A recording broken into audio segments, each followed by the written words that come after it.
You're standing in a room full of people who think they know you.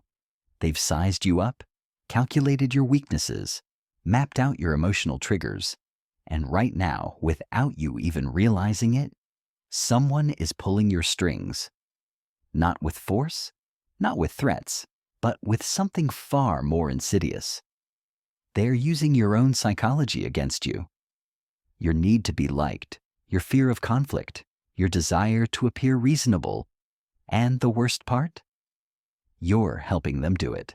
This isn't paranoia. This is reality. Every single day you're being manipulated by people who understand something you don't. They know that the human mind isn't a fortress. It's a city with open gates, and those gates have names: reciprocity, social proof, authority, scarcity. And once someone knows where those gates are, they can walk right in and rearrange your thoughts without you ever noticing. But here's what they don't want you to know. The same mind that makes you vulnerable to manipulation can be trained to recognize it, deflect it, and turn it back on those who try to use it against you. Because manipulation isn't magic, it's psychology. And psychology has rules. Rules that can be learned, understood, and weaponized in your defense. Niccolo Machiavelli understood this 500 years ago. He didn't just study power. He dissected it. He revealed how influence really works, not through noble ideals or moral authority, but through precise psychological pressure applied at exactly the right moment. And while everyone else was writing about how the world should be, Machiavelli wrote about how it actually is. Brutal, calculated, relentless. Today, I'm going to show you his 4-step manipulation shield. Not theory, not philosophy. A practical system for recognizing when someone is trying to control your mind and neutralizing their attempts before they can take root. Because in a world where everyone wants something from you, the person who cannot be manipulated becomes the person who cannot be controlled. Step 1. Recognize the invisible auction. Every conversation you have is an auction. Not for money, but for something far more valuable. Your compliance, your agreement, your emotional investment, and the person trying to manipulate you? They're the auctioneer. But here's the trap. They never tell you there's an auction happening. They make you think you're just having a normal conversation, while they're systematically raising the price of saying no. It starts small. A favor, a compliment, a piece of information that makes you feel special. They're not being kind. They're making a deposit in your psychological bank account. Because once you feel indebted, once you feel like you owe them something, they can start making withdrawals. Bigger requests, more personal asks, demands wrapped in the language of friendship. The master manipulator never asks for what they really want up front. They ask for something small first, something you can't reasonably refuse. Can you spare 5 minutes? Can you listen to this idea? Can you help me understand something? And once you say yes to the small thing, you've established a pattern. You've become someone who says yes to them. And that pattern becomes a cage. But there's a deeper layer. They're not just trying to get you to comply. They're trying to get you to identify with compliance, to make saying yes to them feel like part of who you are. A good person, a reasonable person, someone who helps others. And once your identity becomes tied to their requests, questioning them feels like questioning yourself. Watch for the moment when a simple conversation starts feeling like an obligation. When declining suddenly seems rude, unreasonable, or selfish. That's not your conscience speaking. That's their manipulation working. Because they've reframed the interaction so that saying no makes you the villain in a story they've written. The auction is invisible because they never announce the bidding. They just keep raising the stakes until you're paying a price you never agreed to pay for something you never wanted to buy. Your time, your energy, your peace of mind, your self-respect. Step 2. Decode the emotional Trojan horse. Manipulators don't attack your logic. They bypass it entirely because they know something most people don't. Emotions travel faster than thoughts. By the time your rational mind catches up, your emotional mind has already been captured. They use what Machiavelli would call emotional Trojan horses. Feelings that seem positive, harmless, even flattering, but carry hidden payloads designed to compromise your judgment. Guilt disguised as concern. Pressure disguised as urgency. Control disguised as care. Listen to the language. They don't say, "I want you to do this." They say, "I'm worried about you." They don't say, "You're being difficult."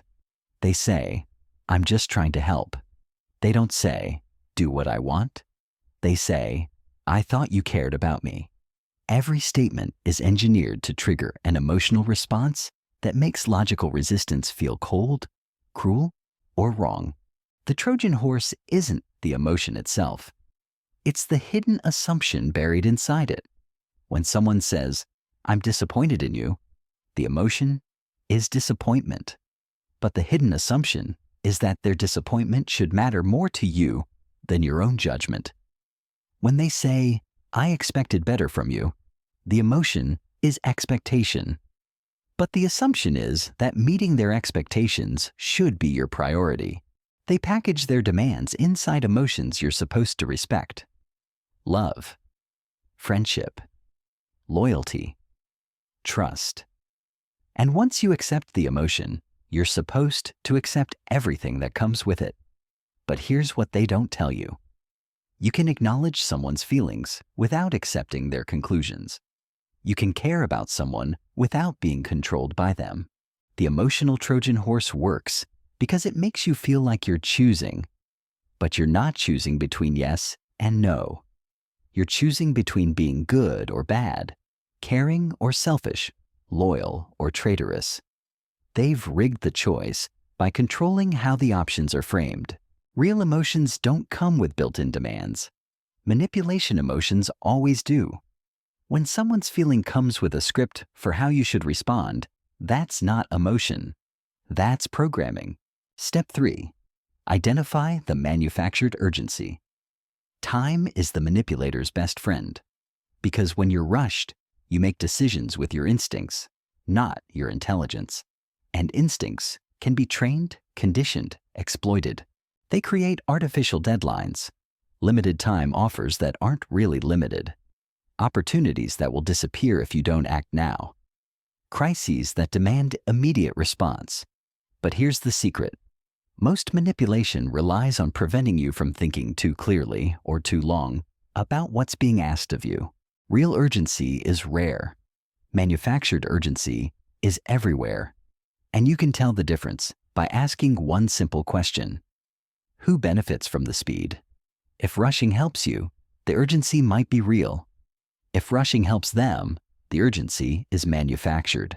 They use time pressure to skip past your natural defenses, your questions, your doubts, your need to consult with others or sleep on important decisions. Because they know that given time, you might realize that what they're offering isn't as valuable as they claim, or what they're asking isn't as reasonable as they make it sound. The manufactured urgency creates a false binary. Act now or lose forever. But that's almost never true. Real opportunities don't vanish the moment you hesitate. Real relationships don't crumble because you need time to think. Real solutions don't become impossible because you want to consider alternatives. Watch for the moment when someone's timeline becomes more important than your comfort level. When their schedule starts dictating your decisions. When taking time to think gets reframed as missing out, being indecisive, or letting others down. The manipulator's clock is always ticking. But your clock, your life, your decisions, they operate on a different schedule. And the person who respects your timing is offering something real. The person who pressures your timing is selling something false. Step 4. Neutralize the social proof web. Humans are herd animals. We look to others to understand what's normal, what's acceptable, what's smart. And manipulators know this weakness better than you know yourself. They weaponize your need to belong against your ability to think independently. They don't just tell you what to do. They tell you what everyone else is doing. Everyone's investing in this. All the smart people are choosing this option. You're the only one who seems to have a problem with this. They create the illusion of consensus to make resistance feel foolish, stubborn, or antisocial. But here's what they're really doing. They're manufacturing social proof. They're creating a fake crowd to pressure your real judgment, because they know that standing alone feels harder than going along. That being the only one who objects feels more dangerous than being wrong with everyone else. The social proof web is built from carefully selected examples. They don't tell you about the people who said no. They don't mention the ones who regretted saying yes. They only show you the success stories, the happy customers, the satisfied participants. It's not lying, exactly. It's selective truth designed to create a false impression of universal agreement. Watch for the moment when the conversation shifts from the merits of their proposal to the popularity of their proposal. When they stop explaining why it's good and start explaining who else thinks it's good. When your concerns get dismissed, not because they're wrong, but because they're uncommon. Real social proof doesn't need to be manufactured. It emerges naturally from genuine satisfaction, authentic recommendation, honest experience. Fake social proof has to be assembled, highlighted, pushed.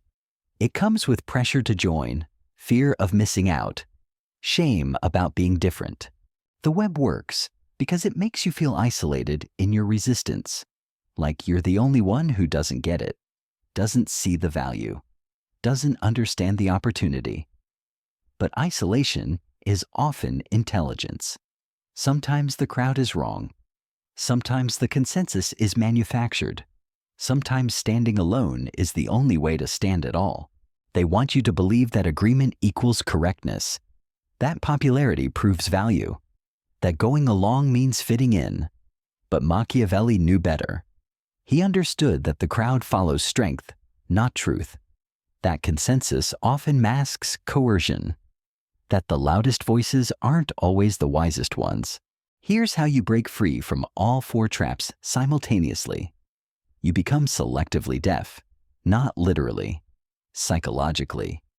You train yourself to hear the structure of manipulation instead of just the content of conversation. When someone starts building obligation, you hear auction mechanics. When they package demands in emotions, you hear Trojan horse deployment. When they create false deadlines, you hear manufactured urgency. When they cite what others are doing, you hear social proof construction. You don't argue with the manipulation. You don't try to prove it wrong. You simply don't let it install itself in your mind.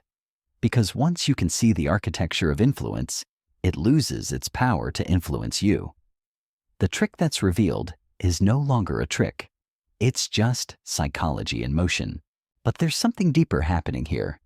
Something Machiavelli understood that most people miss entirely. The goal isn't just to resist manipulation. It's to become unmanipulatable. To develop such strong psychological sovereignty that attempts at influence bounce off you like arrows off armor.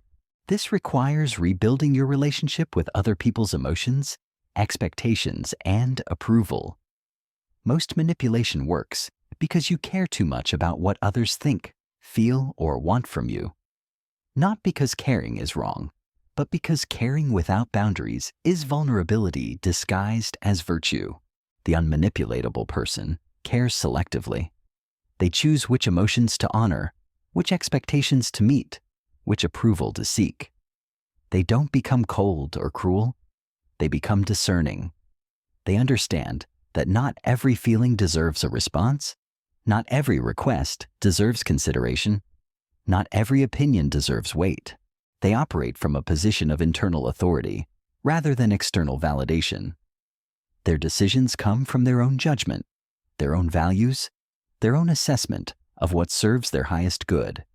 They can be influenced by wisdom, moved by genuine need, convinced by sound reasoning. But they cannot be manipulated by psychological pressure, emotional blackmail, or social coercion. This is the final transformation Machiavelli would demand. Not just the ability to recognize manipulation, but the development of a mind so clear, so grounded, so internally referenced, that manipulation becomes impossible. Because the person who knows their own mind cannot have it changed by tricks. The person who trusts their own judgment cannot have it overruled by pressure. The person who values their own sovereignty cannot have it traded for temporary peace or false belonging. You walk into every room now with a different energy. Not arrogant, not closed off, but unreachable in the ways that matter most. People feel it immediately. The desperate ones, the manipulators, the emotional parasites, they sense that their usual tactics won't work on you. And that sensing creates something beautiful. Distance. They stop trying to guilt you into compliance because guilt requires emotional access they no longer have. They stop manufacturing urgency because urgency requires panic, and panic requires an unguarded mind. They stop building social proof webs because those webs require someone who needs external validation to feel secure in their choices. What happens instead is fascinating. The people worth knowing start approaching you differently, with respect, with directness, with honest requests rather than manipulative schemes. Because authentic people don't need psychological tricks to get what they want from you. They simply ask, accept your answer, and move forward accordingly. But here's where most people stumble. They think becoming unmanipulatable means becoming harsh, suspicious, or perpetually defensive. That's not strength. That's still being controlled just by fear instead of obligation. The truly sovereign mind operates from abundance, not scarcity. Confidence, not paranoia. Choice, not reaction. You say no without explanation because your no doesn't require justification. You say yes without resentment because your yes comes from genuine desire, not manufactured pressure. You engage when engagement serves you and withdraw when it doesn't, all without the emotional drama that usually accompanies boundary setting.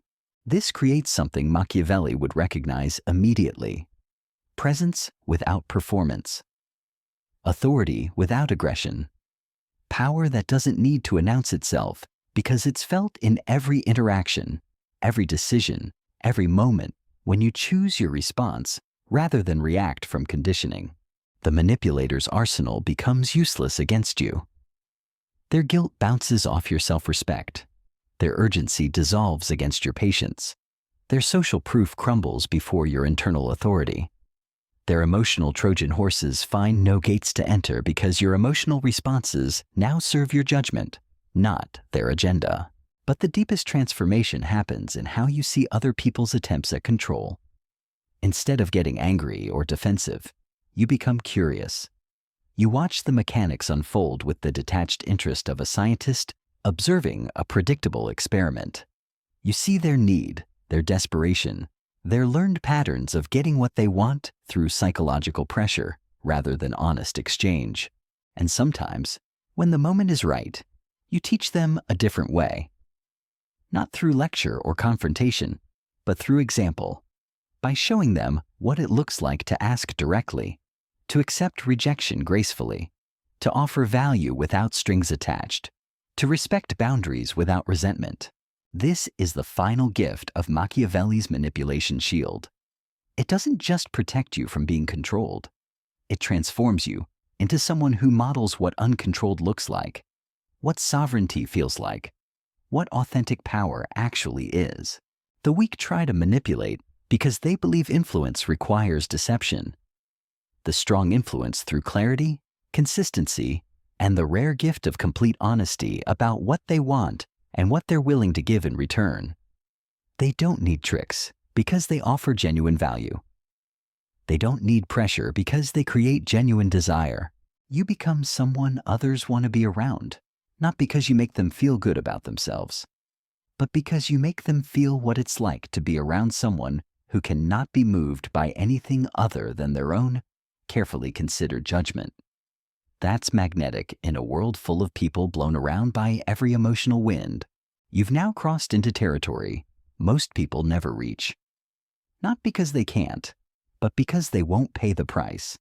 The price isn't money or time or effort. It's comfort. The comfort of being liked by everyone. The comfort of avoiding difficult conversations. The comfort of letting others set your emotional temperature. But here's what you discover once you've built this shield. The people who respect your boundaries don't disappear. They multiply. The relationships that survive your refusal to be manipulated don't weaken. They strengthen. The opportunities that remain after you stop chasing approval don't diminish. They improve. Because when you can't be controlled, you become valuable in ways you never imagined, not as a resource to be exploited, but as a force to be reckoned with. Companies want employees who think independently. Partners want someone who chooses them freely, not from desperation or manipulation. Friends want someone whose loyalty comes from respect, not obligation. This is where Machiavelli's true genius reveals itself. He didn't teach manipulation to create more manipulators. He exposed manipulation to create fewer victims. He understood that in a world where everyone's trying to control everyone else, the person who cannot be controlled becomes the center of gravity around which everything else orbits. Your silence now carries weight because people know it's not empty space waiting to be filled with their agenda. It's deliberate calculation. Your words land differently because they come from choice, not reaction. Your presence shifts rooms because authentic power is so rare that even people who don't understand it can feel it. The final test comes when someone who used to manipulate you tries their old patterns one more time. They'll use the guilt that once moved you, the urgency that once panicked you, the social proof that once convinced you, the emotional Trojan horses that once captured you, and you'll feel nothing. Not anger, not defensiveness, not the need to explain why their tactics don't work anymore. Just calm, clear-eyed recognition of what they're attempting and complete immunity to its effects. That's when you know you've won. Not against them, but for yourself. You've reclaimed the one thing that was always yours but never felt like it. Your own mind, your own choices, your own life. The puppet strings are cut. The show is over. And for the first time, you're free to write your own script.